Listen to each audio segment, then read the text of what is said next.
Well, it seems there might be a solution to the Gaza problem after all, and it's all down to Donald J. Trump. Who'da thunk it? I'm Granniopteryx. I'm on YouTube, Rumble, BitChute and Minds. So if anybody wants to accuse me of not being sympathetic enough to the plight of the Gazans, I want to tell you that I am not at all sympathetic to them. I've been learning more and more about what the Gazans did, not just Hamas. I'm talking about the entire population. And when you saw the way they had even the little children jumping about like monkeys and hooting and laughing over the bodies of the Bebas babies, that's it. They completely lost me. Just so you're warned about that. Anyway, listen, you absolutely have to give Donald J credit for his bargaining ability, don't you? Let's face it, the Arab world created the Palestinian refugee problem by refusing to absorb the original, 400 or so thousand. The number keeps changing. It started off as 350,000 and suddenly over the years it's grown to 700,000. It's more likely about 400,000. And instead of absorbing them, they insisted on the United Nations, that is mostly thee and me in America and Europe, to foot the bill for them and support the camps, while the Arab nations did nothing else but pump radical Islamism into the education system of these camps, the sort of radical Islamism that they wouldn't in a million years countenance in their own countries. And then they expected these brainwashed, hate-filled robots to be the tools with which they could defeat the Israelis without having to expend any blood on their own. And the world has let them do it with the following results. I'm going to be showing you a few pictures. Now, although I have to point something out here, although it looks like there's quite a bit of Gaza being reduced to rubble, it seems that there are many houses that have not been reduced to rubble. So it's not the whole population. Oh, this street's in pretty bad shape. But over there, it doesn't look like it is, does it?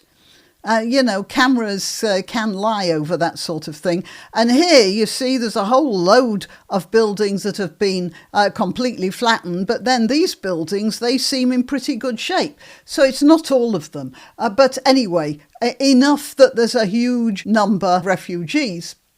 And Donald Trump looked at the situation and decided that the whole thing was complete nonsense.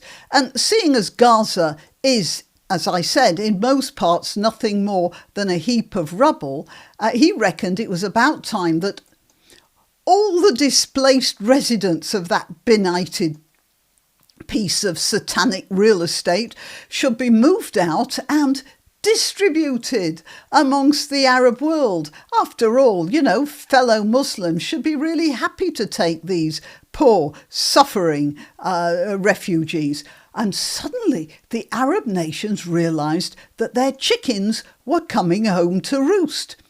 They tried to convince the USA and Europe that it was their responsibility. I mean, even here in Britain, the foreign aid budget has been recently cut, no doubt under heavy pressure from elsewhere. So even the British government, captures it as it is by the Gaza narrative, they're giving up on that as well. And Trump certainly wasn't having any of it. And frankly, neither were the Arab states. Egypt has already built a wall along its border with Gaza. Let's start with this. A wall is hardly the word I'd use to describe that construction. It's 3 layers thick and probably contains enough cement to build that new city that the Egyptians are always saying they want to build in northern Sinai. I mean, look at it. Trump said they absolutely had to take some of the Gazans, and they've built that to keep the Gazans out. You can tell what they think of the Gazans by the height, thickness and width of this thing here. It wouldn't just keep Gazans out, it would keep a zombie apocalypse out. As for the other Arab states, faced with the awful prospect of having to actually give living space to a population of brain-poisoned, sadistic, barbaric monsters, when they know that would be the equivalent of putting sulfuric acid into their own coffee, suddenly they've decided that they can do something about it after all. So, there's this. Arab foreign ministers are aiming to travel to Washington within weeks, it says here, to present US President Donald Trump with a solid proposal to rebuild Gaza without displacing the Palestinian population. They're all going to club together to keep those guys well away from them. And provided that the education system that they give these people is anything even remotely like the education system they give their own people, it might actually work. Well, it's absolutely amazing what you can do when you put your mind to it, isn't it? Till next time. You can help my channel by subscribing and clicking the notification bell. That's quite important. And by sharing if you're so inclined. Links to my other channels and to donation methods are in the description. But the best way you can help is simply by clicking like and notify. Thank you.